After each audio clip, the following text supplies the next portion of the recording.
Now I believe there comes a time when everything just falls in line. We live and learn from our mistakes. The deepest cuts I give our faith.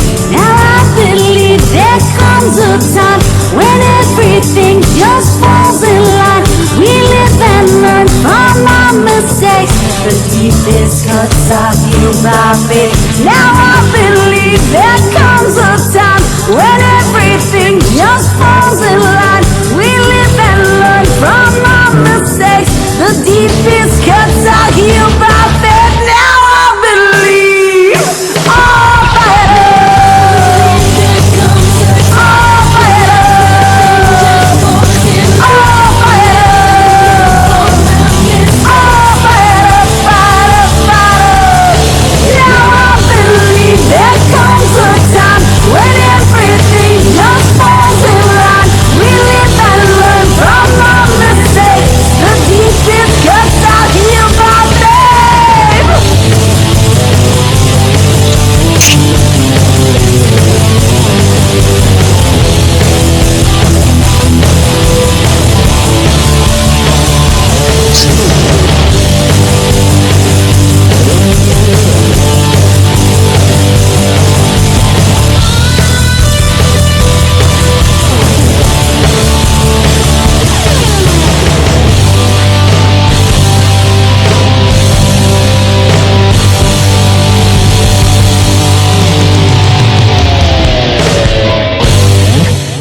Visual agnosias,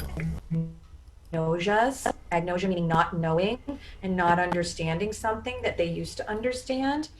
That's because when the brain is sending the visual information back to other areas, it's not moving through. It's not getting through.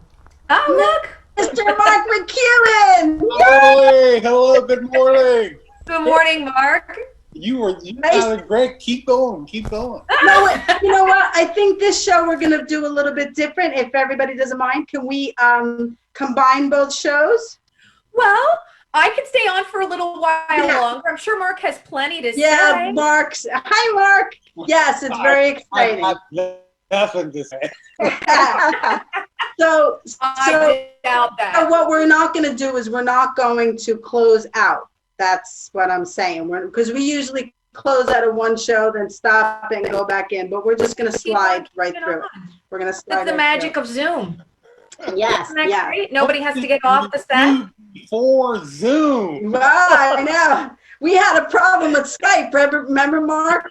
Our problem with Skype. We couldn't figure it out. Da, da, da, da. Good. So I'm very, very excited that Zoom worked with you. So let Dr. Jen finish what you were talking about. Oh, I was just talking about visual agnosias that, and we talked about that sort of inflammation and those processes that sort of block the cells from sending the signals the way they want to.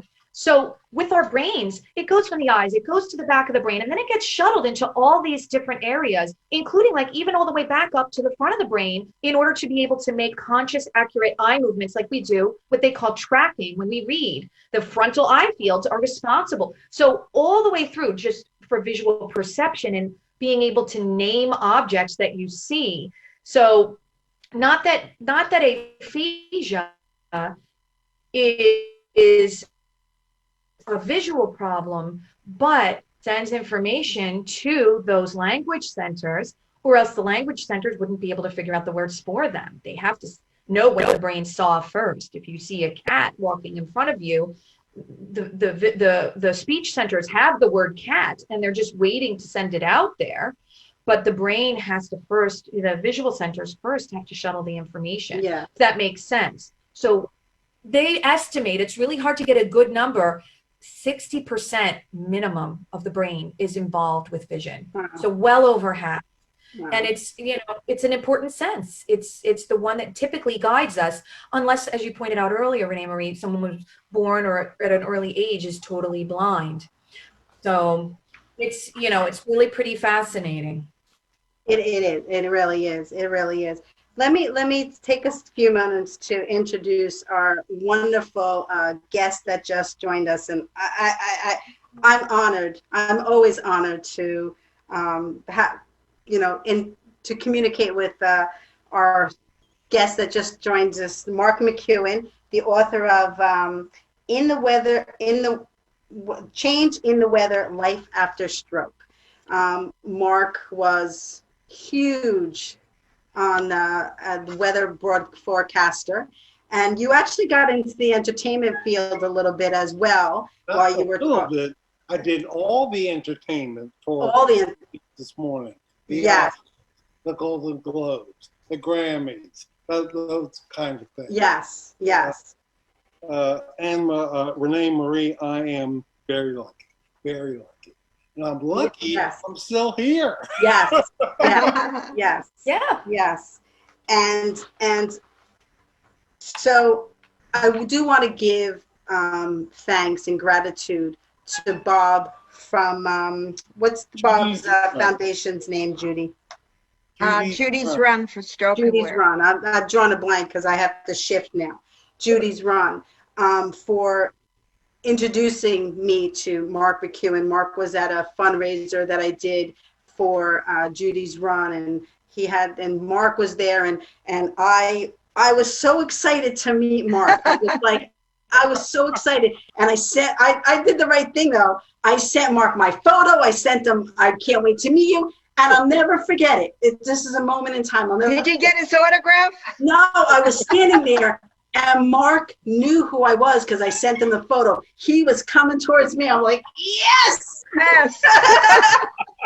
And by the way, you sang on stage that day. Great. Oh, thank you. Because singing is music for me. Singing is beautiful. So thanks for joining us today, Mark. We can't wait to hear your recovery stories and where you are. But while we have Dr. Jen on, did you have any eye problems with your stroke? Did you suffer from any visual? No, it seemed like I suffered from everything else. When I first had my stroke and came home, I napped all the time. I could barely talk. I'm right-handed. I had to do everything with my left hand because this hand shakes and it doesn't work so well. And one day I was writing and my writing wasn't getting better. And I thought, heck with this. I'll do everything with this hand. Me too. So people say they couldn't do that. And I say you could if you had to. So, but as far as eye things going, no. Good. Wow. Well, that's really good. Dr. Jen, do you want to, you're more than welcome to stay on the show and interact with us. I'm so grateful, but I don't want to take away from Mark because he has so much to share. Oh, no. I have questions for you. Okay. Oh, okay. Good. Well, I'm not going to officially thank you because I'll thank everybody at the end of the show. But let's I'm so excited, Mark. Because everybody doesn't know the history, but we were trying to Zoom in one time and we had a Zoom issue and all that kind of stuff. So we weren't able to talk about your stroke. So just give us a brief history about what happened. I mean, I read your book, so I know it, but just so our audience knows exactly what happened on that airplane. What happened with your stroke? When it began? Well, I'm from Maryland. I went back there to see family and friends. My wife, who I've known for 40 years, she went to my high school. So she's from Maryland as well. So I went there, and as I came back, flying back, I went through the x-ray machines at the airport, BWI, and didn't feel quite right. Didn't feel right. And I called my wife and she said, eat something.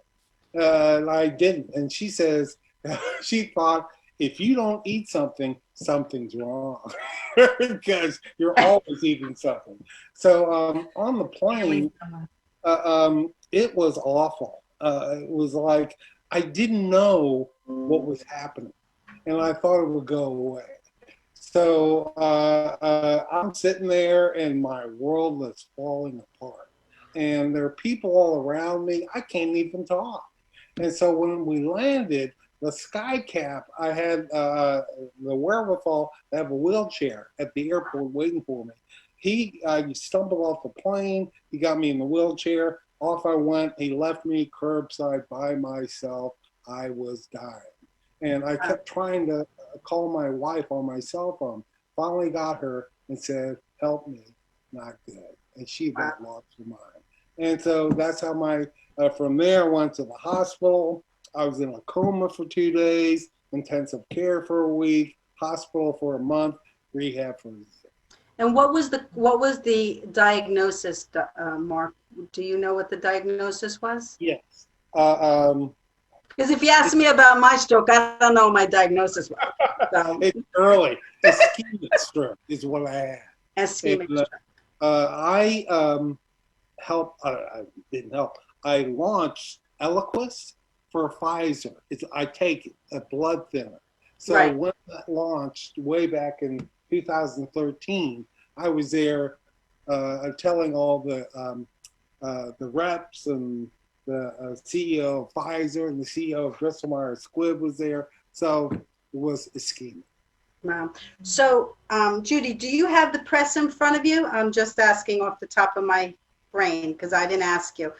You know, I think it's really an important moment, Mark, because strokes don't discriminate. And you had such the career that everybody thrives for, and it dreams of, you know. And I remember reading in your book how you were the weather forecaster, and all of a sudden they asked you to be the entertainment, and you're just like, okay, I'll do this. And you met with everybody. So Judy, do you have it on you? But I have I'm it. looking. Okay, I'm sorry, I didn't ask her to have it ready. Because I want to give everybody a sight into your life of how. But I can already tell Mark's that kind of guy. Yeah. Mark, can you just, take over the show? Sure. Yeah. Keep everybody in stitches. I know. I bet you can. I was just. Judy, I have it if you don't. I have It's on my desk. I would have to get up to get it. You want to go get it? Would you rather read it or do you want me to read it? Well, let's see. I'm going to have to go take a look. I'll read it. Unless you want to read it. I'll read it. Previously, Mark was a CBS journalist and popular television news personality who served for many years in a variety of high-profile positions, including anchoring CBS This Morning and serving as entertainment reporter for The Early Show. He was also a correspondent on the CBS News show 48 Hours. Mark has interviewed many prominent newsmakers, including 5 presidents: Bill Clinton, George H.W. Bush, George Ford, Jimmy Carter, Richard Nixon. He also interviewed Steven Spielberg, Sidney Poitier, Paul Newman, Stevie Wonder, Garth Brooks, David Letterman, Julia Roberts, Denzel Washington, Tom Hanks, Muhammad Ali, Leonardo DiCaprio, and many others. So, Mark, I'm sure you can add. He's sitting back because he's like, but I think it's a really important moment, and this is always why I wanted to have you on the show. Aside from loving you, is that it just doesn't discriminate in how much fame or how much money you have or your religion or your color. It does not discriminate. It affects every single person when it wants to, when it has the opportunity to do that. They'll know this. The percentages can work in your favor to not have one. Exercise, eating correctly, losing weight, and all that. You can do all that, and every now and again, stroke sneaks through that. And every stroke is like a snowflake. They're different. And so I tell people, but in life, when you get knocked down, you can't just turn around and go home. Can't do that. You have to put up your fist and fight back. And now I'm saying what I said in my TED talk, but as far as I know, you're here one time. And as long while you're here, make the most of being here. Yeah. And Dr. Jen and I were, and Judy were talking about before you came on, how it really is the stroke patient's work to do. We have to put up our fighting arms and fight for ourselves, because you can't do it for me. Like with Dr. Jen, she can't do the eye therapy for a patient. It's not going to help her, you know. So it really is important. And I believe I read in your book that your wife was your advocate. Yeah. Was she your advocate, Mark? She saved my life. I don't know all the people if you're married or not, but being married sometimes is hard work, and sometimes it's easy peasy. And so you have to ride the waves. But when I was just like weak as a kitten, there she was and saved my life and kept pushing me to kind of read aloud and write and do exercise and all that. When you have someone like that, that's really, really great. And I always say the wedding vows, we all took them for better or for worse. For better is pretty easy. For worse is a bit harder. And we had for worse, she didn't go anywhere. Wow. That's amazing. She's a wonderful person. And is she around? She's still sleeping. Oh. That's good. Tell her to rest. Rest is really important. Another tool we were saying before. But we would love to meet her one day. We would love to have you both on, to have the caregivers Version of what happened. of it. Actually, my sister's coming on, and my stroke was over 30 years ago, and I'm writing my another book called Extra Inning, because this is the extra inning in my life. And it's going to be a movie. You could be in it, Mark, if you like. I'm terrible. Get out of here. You're not terrible.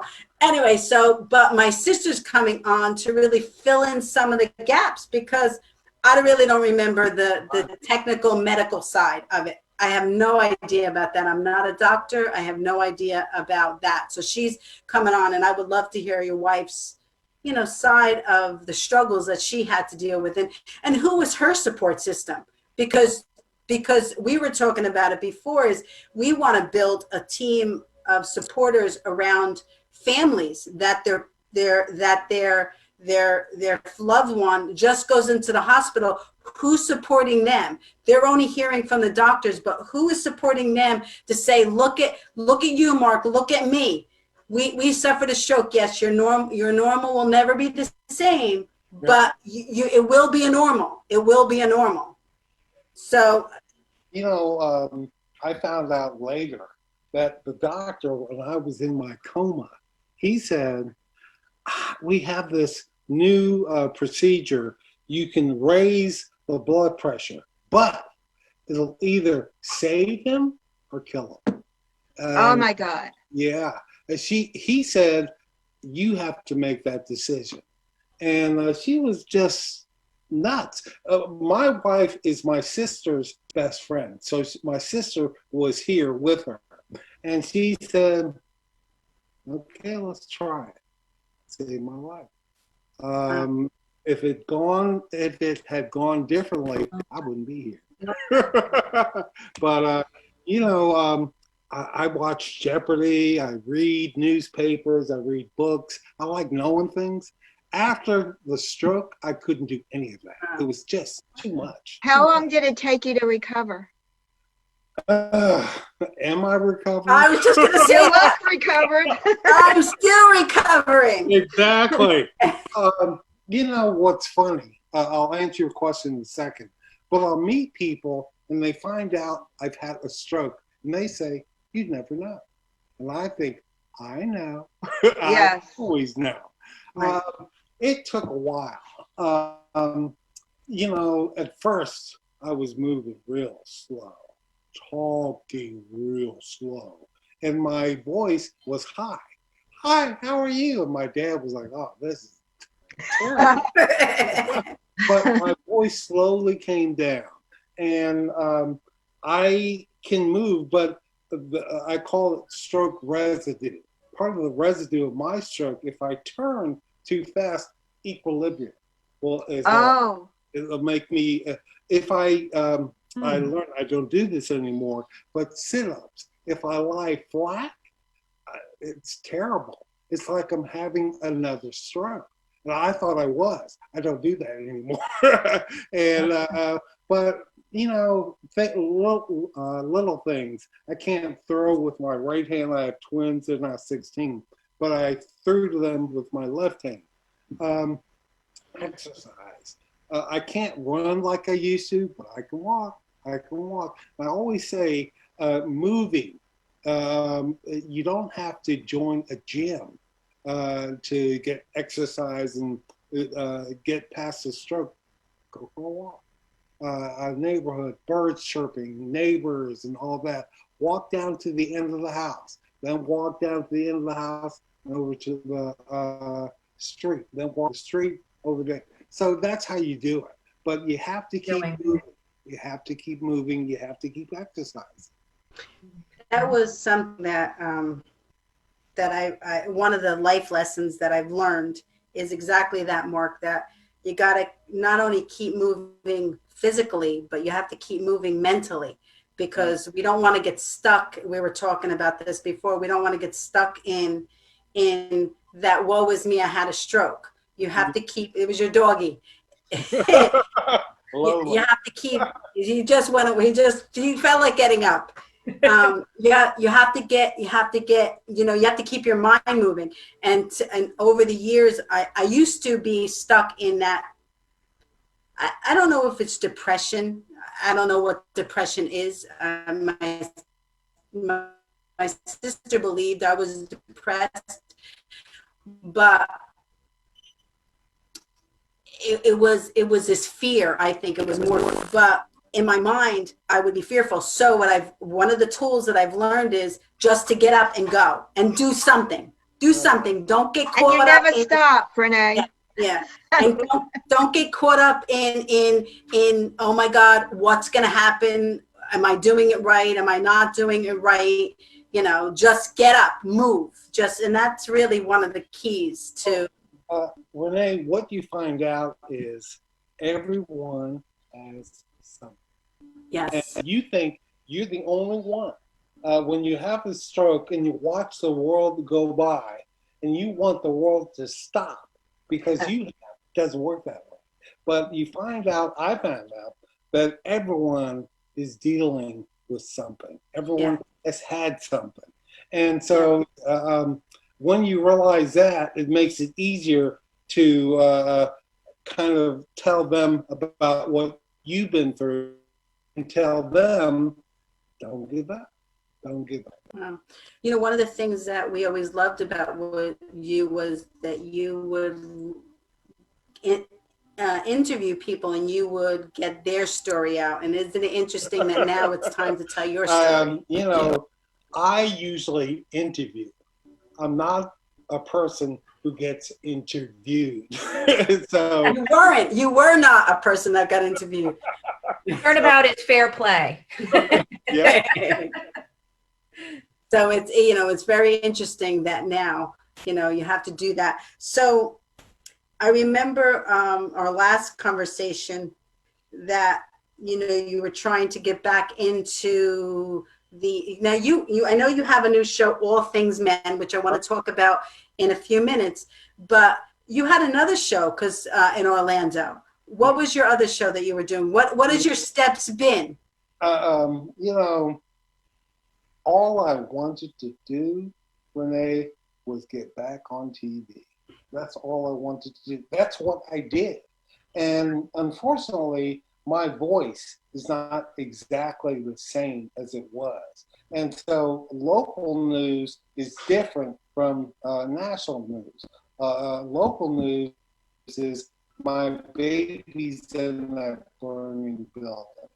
And it's all shootings and accidents and news reader, but it's more interviews. You talk to George Stephanopoulos, you talk to Steven Spielberg. So I did a thing called McEwen's Mark, which was focusing on good things, good news. You hear all the bad, and then I sat, and then last year, it's a new national cable network called the Black News Channel. I met the guy, and they wanted me to do health drop-ins because of my stroke. I really didn't want to do that. I said, what I do is celebrity interviews. He said, well, we can't do that. We don't have that in the budget yet. And so then he hired me. And I said to him, why don't we just do health? I can get to Whoopi. He said, no. And so then when I signed the contract, he changed it to all things men. Oh, and that, wow. yeah, everything that affected men. And I said, I took that as the name of my show. I've done it launched in February, and we're in the middle of this twilight zone. And, and so I had done 5 interviews. I'm in Orlando. I had to drive to Tallahassee. They built this brand new studio. And the reason it's in Tallahassee, that's right next to Florida A&M University. And so they use a lot of their people. And so, but then he said, because the virus is taking off, we're going to have you in reruns for a while. So you don't have to come up here. That was maybe 4 or 5 weeks. And then I get a phone call. We're going to make some changes to your show. And I thought, here it comes. They're going to fire me. No. They're going to fire me. But the change was Zoom. And Zoom opened up a whole new pool of people for me because you don't have to get a plane ticket, get 2 crews, a hotel room, or rent a car to go out to LA. Yeah. You can have them sitting in their house in their underwear. You can talk to them that way. And the viewers are used to seeing this. We grew up with networks and blah blah blah. He told me the viewers are used to seeing people on screens. Oh, now when I was at CBS, we did that, but not that much. Now they're used to this. So funny, right? Right. The Zoom thing works great.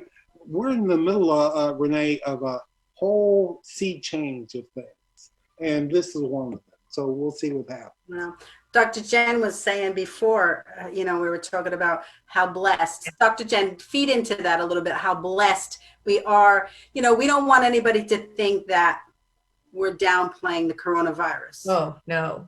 Right? But we are blessed. So Horrifying. talk about the blessings that we find now. The tragedy of the virus is horrifying. I agree, RenéMarie. It's just, but from a positive side, the innovation that I've witnessed within my own field, we weren't able to be physically in the same rooms with our patients. I live in Long Island, in suburban New York City. That's not the place you wanted to be, in a room with someone in March and April, but we did Zoom therapy. You mail the patients their equipment, and then it's the same coaching, like I described earlier. I'm just a coach. I'm just a guide. That's what I am. And I'm guiding my patients through learning how they can improve their visual efficiency. And I provide them with the tools, and I provide them with the techniques, and they do it. And especially with my adult patients, like, somebody, like yourself, not that you're one of my patients, but someone, any one of us, it's great because you're self-motivated, you understand, we can communicate, and they had great success. And the way people came together, didn't you see this, Mark and RenéMarie and Judy? People came together. There were video conferencing seminars and things through March and April for my specialty field. It felt like the United Nations. I had to take screenshots of the snap, like hello from Czechoslovakia, hello from Australia, hello from Thailand, hello from the Philippines, Right. hello from Texas. It was amazing. It was amazing, and it was beautiful. And I get chills when I think about some of the beauty that did come out of a very sad and a very difficult situation. Yeah. I'm sure you see that too, Mark. You know, your transfer to Zoom must have been very smooth. Before I get to that, let me say this. I think, maybe I'm naive, but I think once we get through this, people will be warmer and gentler and kinder to each other. Yeah. Because we're all in this together. Yeah. And I was brought up with my mom saying, be sweet, be nice. And so I lived that way my whole life. I tried to stay away from people who don't live that way. But I think once this gets kind of goes down, I think on the other side, we're going to find a kinder, gentler nation. I hope so. You're bringing a tear to my eye, Mark. Just Yeah. a little misty over here. You're supposed to be a tough New Yorker, right? I lived in New York for 22 years. I know. But Zoom, yeah, it has a way of bringing us all together thousands of miles away. I interviewed 2 people in LA. LA, come on now. I'm sitting in my house. So this is, I think, we're on the edge of seeing a new wave of how things will be in the future. A lot of it is because we have to. And so, hey, I'm all for change. I'm all for Yeah. So Mark, first of all, I really think that at this time, the major newscasts really should revisit having you on. No, I do, because I'm the host, but I'm also a visionary, and I also see what's needed in the world. I've always had that ability. I don't know. And I'm not saying that for my own sake. I'm saying that because at this moment in time, after what you've experienced and the way that the newscasts are not the norm anymore, that your voice is so powerful. And they really should, and I hope everybody sees this and hears it, and you can use this, my voice, when you're going after them, not after them, but promoting yourself to them, because you have a different, this is perfect that the Dr. Jen is on, you have a different view of life nowadays. Almost like Robin Roberts, right? Robin Roberts went through a very difficult challenge. She went through it publicly, but nothing has changed in her voice or her, but it has changed with her view and her eyes of how she sees the world. So I hope and pray that they use your platform, because sometimes things have to happen for people to get back where they belong, and you do belong on the forefront of the world. You do belong there. You're gonna make me cry. What do you think, I second that, Mark. But it's true. It's true. And I know that's what's in your heart. When it's in your heart, and the truth is, and I'll tell you another thing that I know about you, I've only met you one time personally, and I've only spoken to you a number of times, but I know that it's not about you. It's not that your platform and you on TV being the spokesperson, it's not about you. It's about you being able to draw out stories from other people so that you can get their voices You're out. gonna make me cry. Yeah, all crying. Oh, I'm glad. I'm glad, because I want to put that in the universe that you should be there. You should be on Good Morning America. You should be on CBS. You should be there. And if you want Mark. if you want me to call Gail Mark. King right now, I'll call her. Mark, Mark, news from real people. right. Yeah. Mark, aren't you a spokesman for the American Stroke or the National Stroke I wouldn't Association? say I'm a spokesman, but I speak all around the country, and it's one thing when you speak and you're talking about a stroke, and it's not your neighbor, it's not your sister, it's not your coworker, it's you. So when I say something, I'm talking about my experience. And when I go speak, I say to the people who brought me here, I'll be right back. And I go over to the stroke survivors. Some are in wheelchairs. Some have their arms like this. Yes. Some have their mouths drooping. And it's just like going home. It's hugging, and it's really, really dear and sweet, and touches me right in the heart. So if I can help them. I'm sure you do. Well, thank you.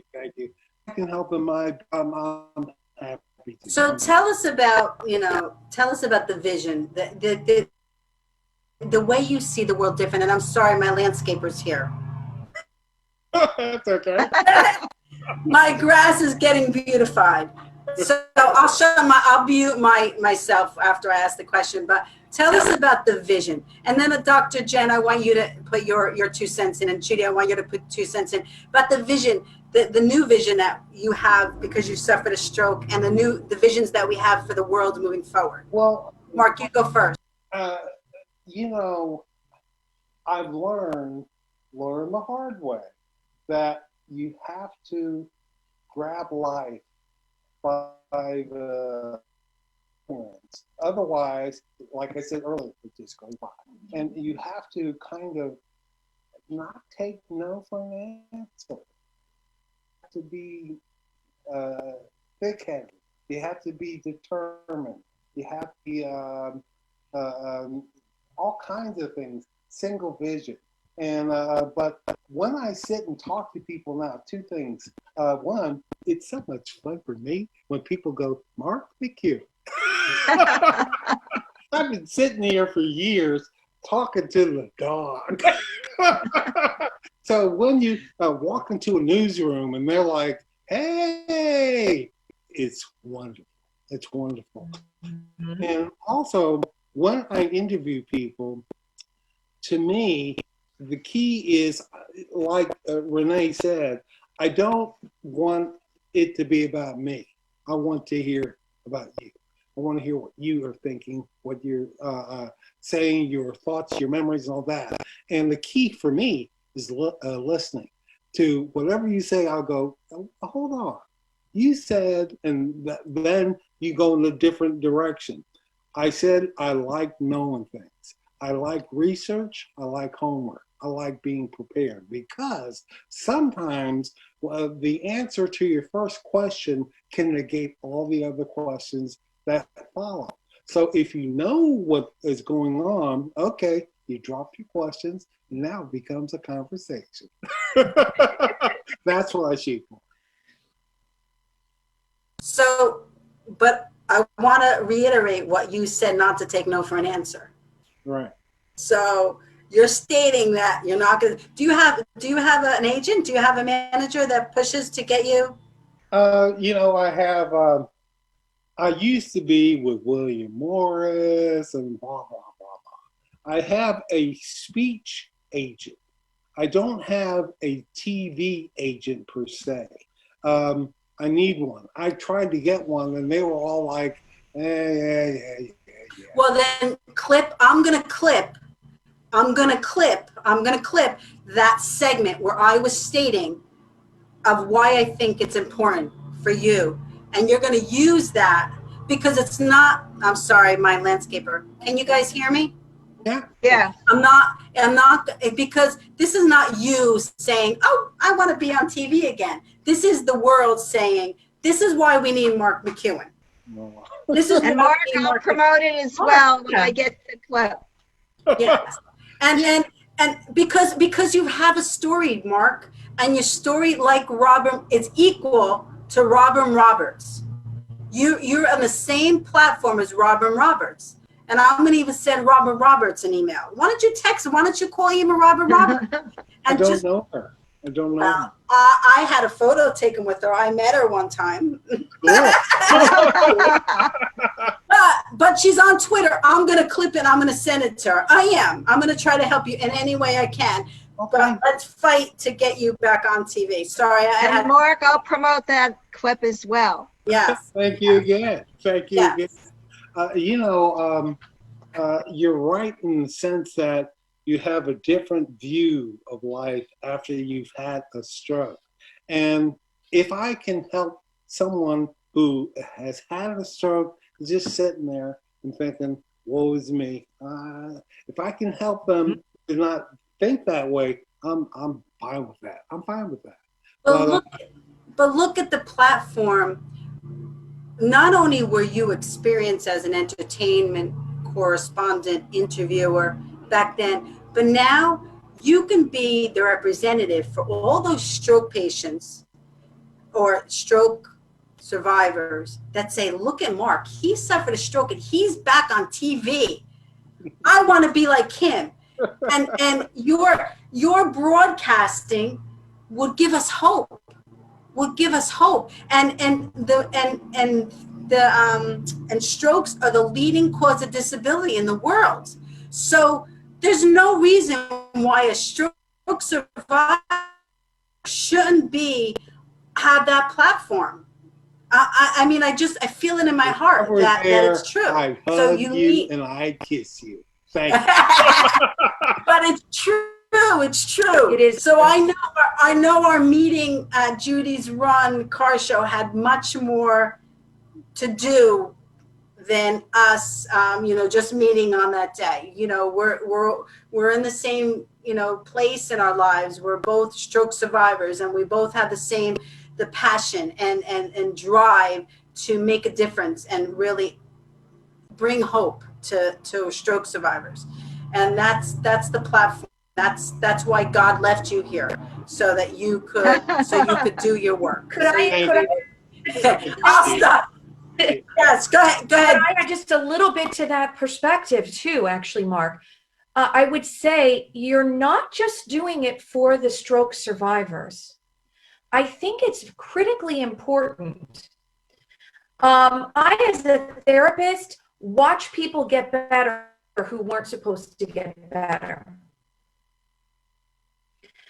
But a lot of hospitalists and a lot of doctors who are in that acute rehab setting, they only get to meet people for a month, and then they don't really get that follow-up of a year later of did they go downhill or uphill, and they read statistics, and statistics are statistics, but people are people. Right. And I think from a standpoint of encouraging doctors, and this is something RenéMarie and I and Judy spoke about before the show began, I think it's very important for me as a doctor, as a specialist in my field, not to walk into the room and lead with the worst case scenario, ever. Smart. Yep. I agree with do that. not recover without hope. Right. And doctors work from our own experience. We're human too. So if you end up, fighting this fight and going back on, and I love that you've got your platform and your new show. I think it's fantastic. I would think it would be fantastic for you to be on national news again, because it is just another survivor, another recovery story that is right in front of the faces of the people who affect a lot of that recovery. And I think not just survivors, not just the patients, but the doctors need to hear and witness and see these stories and witness the magnitude of what you have done, you and your wife and your family. Well, I always say hope is a very powerful emotion. You have to have hope. When you don't, the world is just blah. But if you do, the air smells sweet. The birds chirp, sing even more. You step outside, it looks entirely different because you have hope. Yep. And Hope, so faith, and love. right, right, right. I think that's very, very important. And so, hey, I'm with you. But I never even thought about doctors affecting doctors. You're right about that. No, Didn't think of that. we work from our own experience. Yes, we look for evidence-based medicine. We work from clinical studies and longevity studies, but those individual stories change our perspective.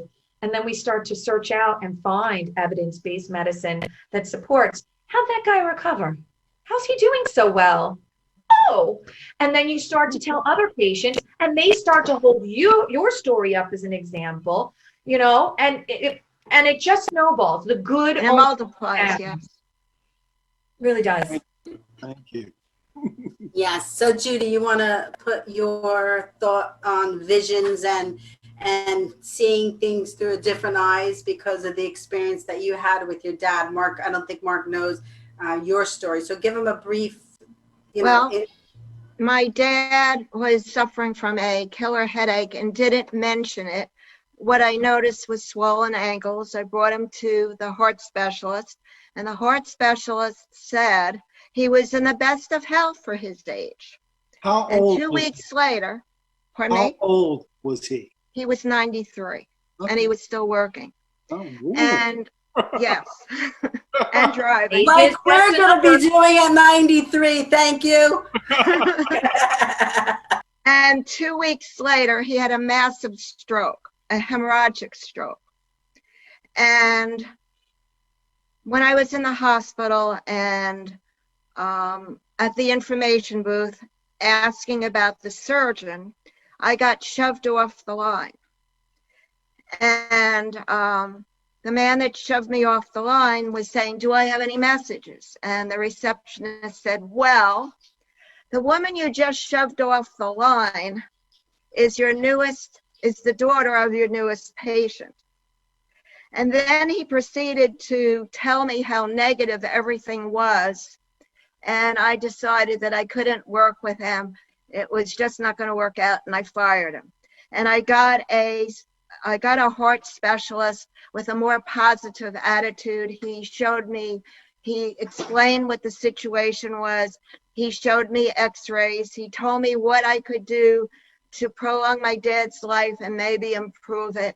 And it was all positive. And I did get 3 years and 3 months more with my dad by following Your his dad, instructions. so proud of his daughter. He was. He said to me, Mark, he said to me in the last, he had a second stroke. And just before it, he said to me, "Judy, you would make a great Rotarian." And I did go on, he had been a Rotarian for 47 years. And I did go on to be a Rotarian, practice service above self. And I was also a president of my club as well as an assistant district governor Nice. for 5 clubs. And I did it for 3 years with 3 different governors. And I totally enjoyed it. But the message is positive thinking, hope, faith, love can see you through it. And don't take no for an answer. Don't let people be negative. Don't let people come into the room and say negative things. Yeah. If they do, pull them out. Say, "Listen, my dad can hear that.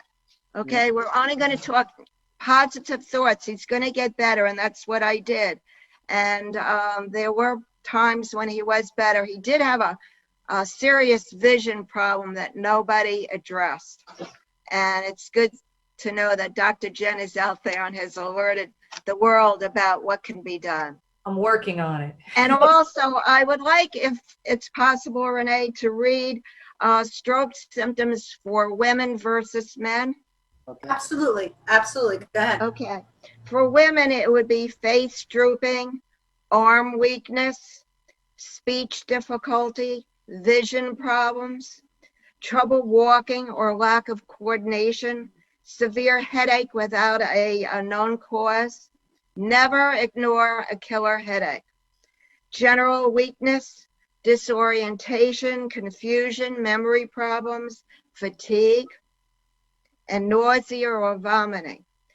For men, it's face drooping, arm weakness, speech difficulty, vision problems, trouble walking or lack of coordination, and severe headaches without a known cause. And what I want to say to everybody is, if you're a parent and you're exhibiting signs of a stroke, do not say, I don't want to tell my daughter or my son or my children about this because I don't want to worry them, because the result is going to be a lot worse. Right. So please pay attention and get help immediately. Yep. Time is of the essence. That's my message. The FAST is from the Stroke Association.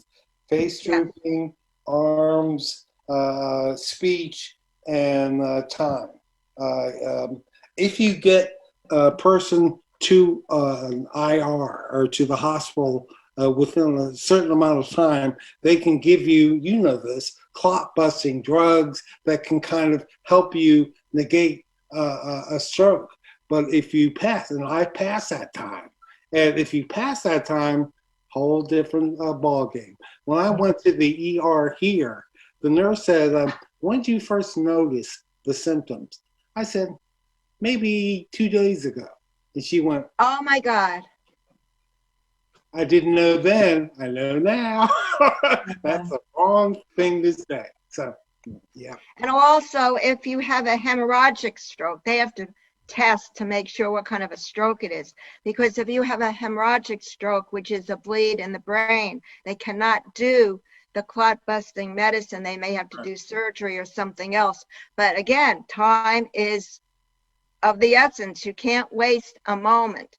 Yeah, they say 3 or 4 hours, but the minute you're feeling that way, get help. And tell when anyone who calls the ambulance, say, I believe this person's having a stroke, so that they can take action immediately. Yeah, that's one of our biggest things that we always try to promote is, when you call 911, to let them know it could possibly have a stroke. Because I was an ambassador for Valley Hospital for a few years. And, we meet with, all the people that were a part of a stroke. The hospitals, the nurses, the doctors, the physical therapists, the ambulance. And that's one of the things that I got from it, to let them know that it could possibly be a stroke, because they go into stroke mode. They know what to look for. Although the ambulance guys are, they know. But it just put a feather in your cap to help them, a little bit, because they'll kind of gear towards that, take the test. And then, as you guys know, when you're on the way to the hospital, they'll call, you'll pass triage, you'll go in for a CAT scan, and time is of the essence, as we all spoke about. And as we mentioned on a previous show, on Long Island, they have ambulances with the equipment aboard to get you help immediately as they're taking you to the hospital. So that's a very good point. What was your question, Mark? RenéMarie, let me ask you a question.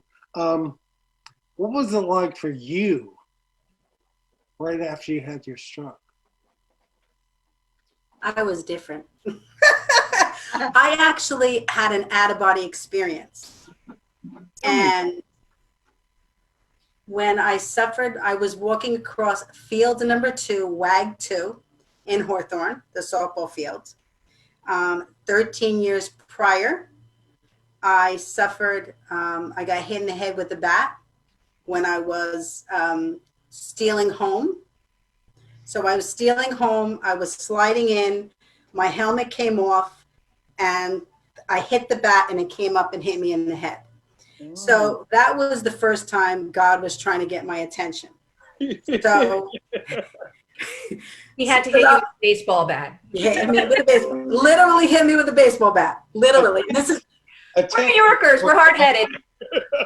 A text or an email. Yeah. But it's in my book. It's in my book. So 13 years later, the exact same field the You were exact. coaching. I was coaching now. People that were my softball coaches back then actually were at the game watching it. So, and I was walking across the field. I was a third base coach, intense.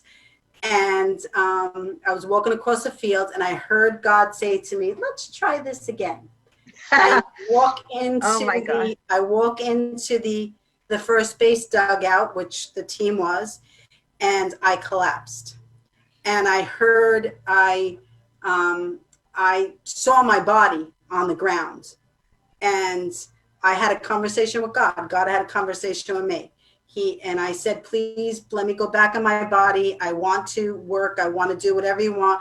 And he said, just remember one thing, you always have to work for me.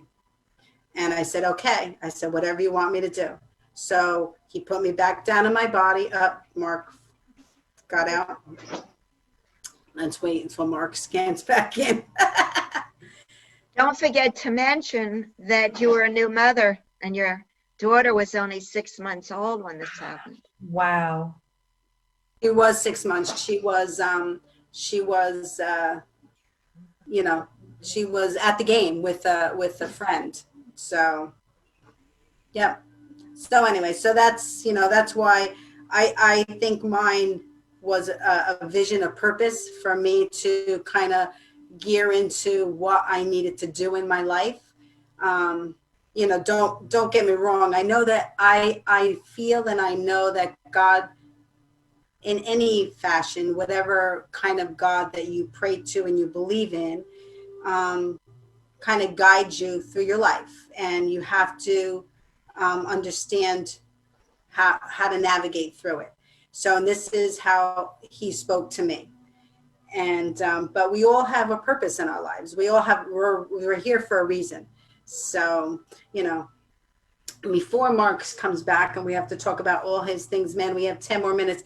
Dr. Jen, let's close out with you so that we can give you the right. Yeah, and I want to thank you for kind of switching gears, because we didn't hear back from Mark and we weren't sure he was going to have time to hop in, and we didn't want to cut off our show with you because of it. So kind of navigate through. Yeah. I appreciate it. Honestly, great experience. I really appreciate He's a great guy, isn't he? He's a wonderful man and so inspiring. Yeah.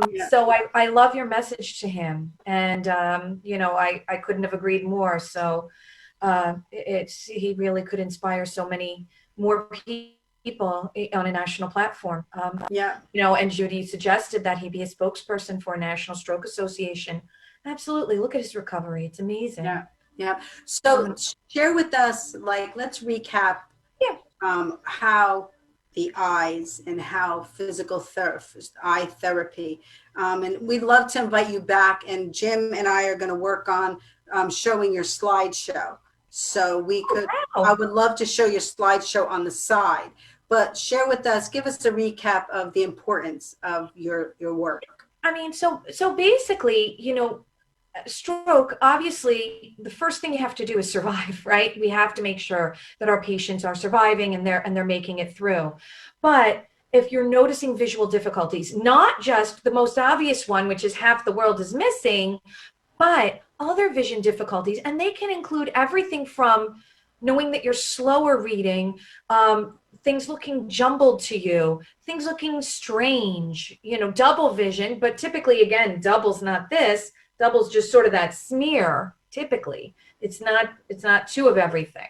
So if people are noticing these symptoms, it's not just your new normal. It's really something that you can improve and that you can have a much better experience, and the better quality of vision that you are receiving, the better that you can interact and interpret the world, the better you can navigate when you're walking.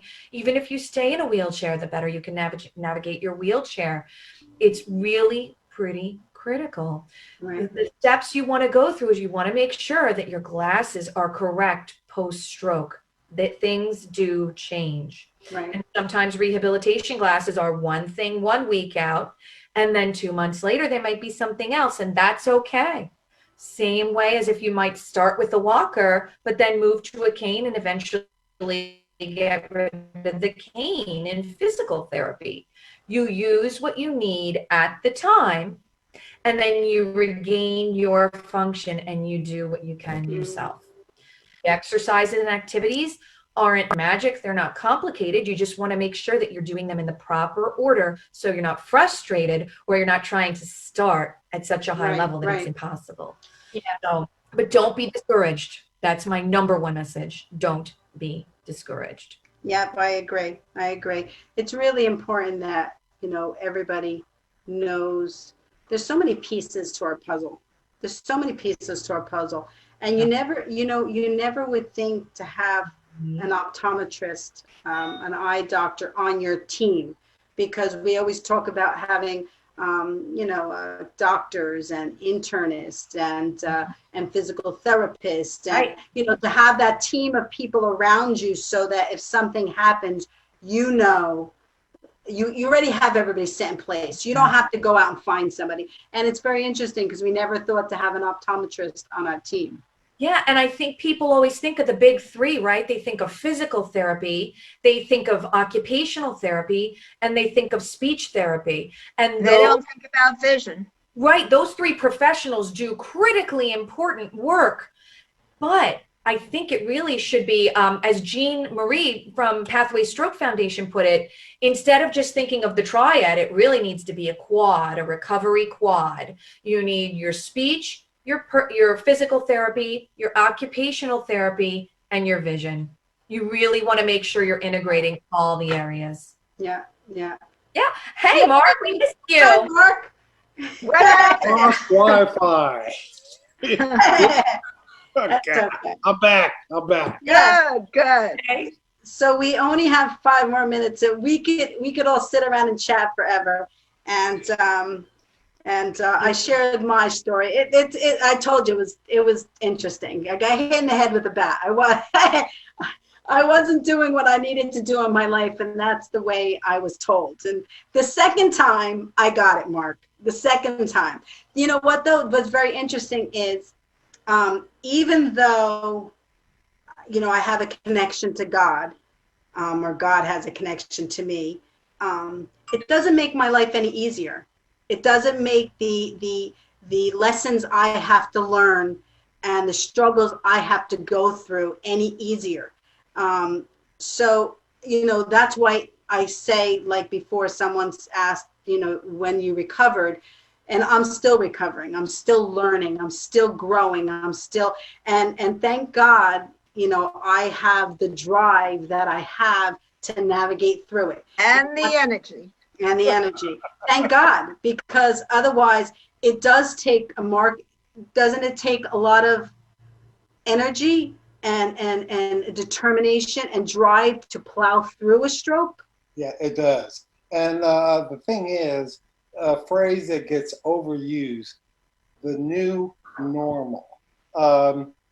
One little things like when I put the car keys, try to put them in my right pocket. Sometimes before stroke, you did things without thinking about them.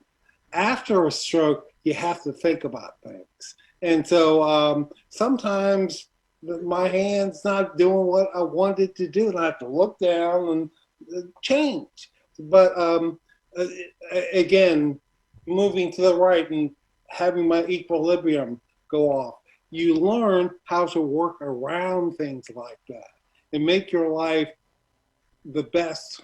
I sound like a commercial. The best it can be. And but I always say this: there are people, tons of them, who aren't here anymore. And guess what, kids? We're here. Yeah. And that's true. That's true, that at least we have the opportunity to second chance at life. Right. That's why my book, now you'll understand why my book is called The Extra Inning. My book, and it's going to be a movie because the last 7 innings don't matter anymore. Okay. It's a tie game. Doesn't matter. I'm in that extra inning of my life, and it refers to softball because I got hit in the head with a bat, and it happened on the softball field. So I'm in my extra inning, and I'm like, okay, what am I going to do with that extra inning? what do you do in that extra inning? You fight to win. All right. And winning in life is just surviving and doing what I need to do before, I pass on to the other side. So it's You got a long way to go. yeah. Yeah. Well, your father died in 93, right? So we have No, he was about a month or two before 97. oh, so 97. Oh, I have a few more years. Right. Mark, before we run out, and we have so much to do, and we'd love to invite you back because it's really important. Do that. Yes. I'd be happy. We will. Yeah. I'm going to send you an email. Because the conversation that we have just brings hope to people, and that really, really is important. But I wanna promote your All Things Men show. Where can they find it? How can they find it? Who do you have guests on it? It's on the Black News Channel, which is a national news channel. It's like CNN, but it just launched. I always say, if you can you remember the launch of CNN? No. Can you remember the launch of ESPN? No. MSNBC? No. So now they're well-oiled machines, and we're just starting out. And for me, every day seems like 100 years, but they have to get things. Anyway, it's national. It's in New York. You can see it in LA. As the saying goes, check your local listings. I'm on Tuesdays at 2:30, and the show reruns again on Saturday at 8 a.m. So it's a half an hour. I do this, and it's big fun. I also do a thing called African American Males in History You Might Not Know. People know Martin Luther King. They know Booker T. Washington. But okay, there are tons of people you don't know. And what I like doing is bringing people that aren't in gangs and drug dealers and blah, blah, blah. I like people who have degrees, people who are professors. I interviewed the mayor of Columbia, South Carolina, the board chairman of the Association of Black Cardiologists. Take it a step up. And in my career, I never cared about gossip. I never cared about who you going out with, who you broke up with. That's for People Magazine, entertainment. I don't care about that stuff. I care about what's in your heart, what's in your mind. I care about that. You're a beautiful person. Yeah. So is Dr. Jen. That's so funny because a video while I'm working through my book and my movie, I found an old fundraiser that I did for my visions, for my telethon. This was way before my telethon. I think it was like in 2008, 2009. And what I said on there was, like, I reached out to Oprah Winfrey. I don't think small, Mark. So I reached out to Oprah. I reached out to Oprah Winfrey to do our telethon. Hey, come on. And I said, she's got a new channel. Right. And this was just when she had finished her 25 years, was not on that, and she was engaging. And I said exactly the same thing, that it takes time to get a channel up and running. It's not like, all of a sudden you put it on and it's successful, and I said that, her first, she had to dedicate her energy to doing her show. That was her that gave her the platform to be able to do this channel. So she had finally finished that, and she had the opportunity to do her channel. So we understand your vision, and I'm happy that you're on the beginning end of this channel, because it will be successful. It will be successful. It's waking at 3 a.m. You think, what is going on? And I do that less and less. But for a long time, I wake up and think, I can't go out like this. I can't. You have to, got to think that way. So we'll see how this goes, but I'm very, very happy that I'm back on TV. Very happy. We're happy for you too. And Thank you. the key is that they came looking for you. Yeah. Yeah. They came, you didn't have to go chasing them. They knew your value and they saw the impact that you can have in the world. Yeah. So I'm all in for promoting your all things men show. I'm in. And anytime you want me back, let me know. Judy will schedule you. I'm going to email you and we'll get together on And we actually booking have, a date. This We is act- like a party. yeah. But, you know, the funny thing is, and this was the blessing for the foundation and the show, is every person that we engage with has really stayed on our team and on our family. And our telethon is really the party of all parties that we have. Mark, you're more than welcome to join it. We're doing it via Zoom. We're doing it to, and that's really the party of all parties, because it's like singing and entertaining and really just celebrating life. And I always say this, that one of the highlights of all the telethons is, I used to do it at the end, but I do it in the center now, is when I sing and everybody sings with me, because we're just loving life, just living in the moment. And the funny thing is, every single person knows a song, I Believe in Music. I sing I Believe in Music. It's by Mac Davis. And every single person and everybody that's new is looking around going, wow, everybody's singing. It's almost like, thousands of people singing. And that to me is like, okay, I'm doing my work. Because I believe that you have to love people. You have to love them. You have to show them love. You show them love, you draw them in, and then you speak from your heart. That's really the what I've learned in my entertaining world. I don't really go out when I'm doing entertaining and talk initially. I do 40 minutes of just drawing them in, singing, getting them in that place where they just love life. And that's when I start spreading the message of love and spreading the hope and spreading everything. Because people come into each situation with tragedies and difficulties and struggles in their life, and they want to forget that. They want to enjoy the moment. And that really is one of the things that I've learned as an entertainer, to do. So it's one of the best moments. Good for you. It's one of the best moments. So I know Jim is probably saying, okay, what time is she going to close out? Oh my God, I can't. So welcome to our family. My pleasure.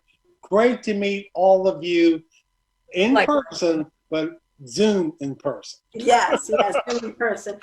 Thank you, Mark and Jen, Dr. Jen. We look forward to having you on the show again. And I'm sure this show is going to reach millions and millions of people and really bring them the hope and the joy that our mission is to bring to them. So, Judy, never could do it without you. Never could do it without you. Thank you so much. Judy is such a It's an honor to work with you. We've been together for 6 years. I know, my backbone. So, oh my gosh. Thank you, Jim. Jim, can you come on the screen? I don't know. Hold on one sec. Well, Jim's coming on. I'll say a quick thank you to all of you too. This has been such a pleasure. The bonus hour has been fantastic. Mark, your story is so inspirational.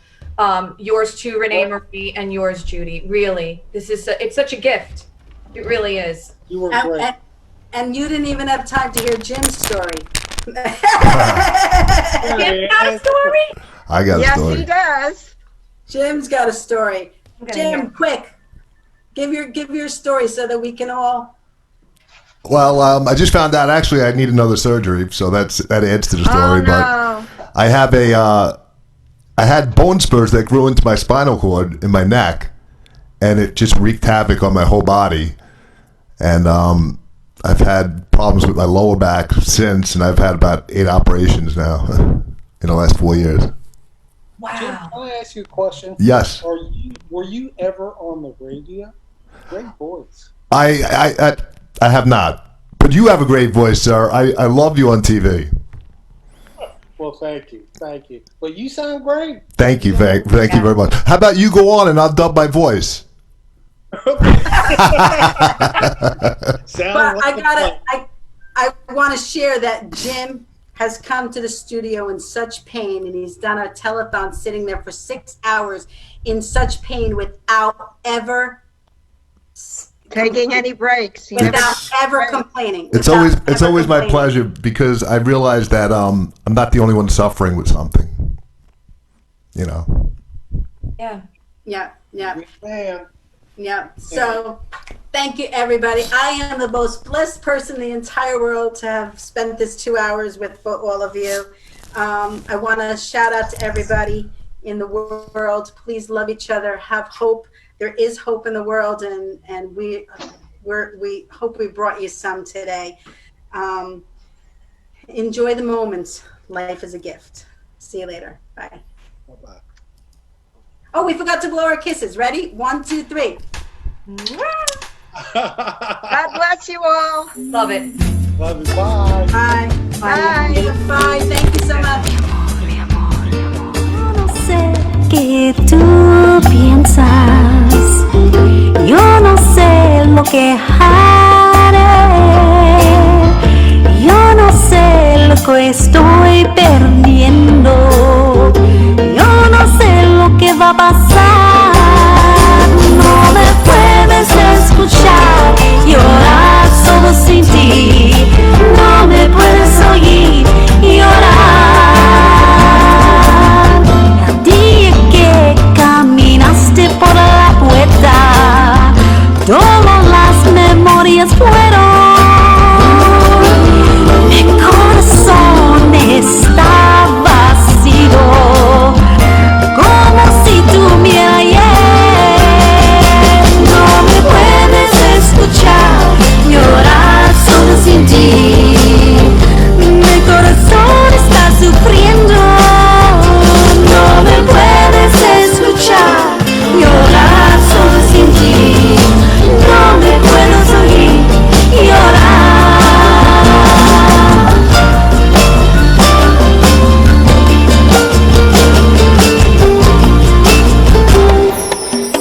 Usted está en mi sueño por la noche.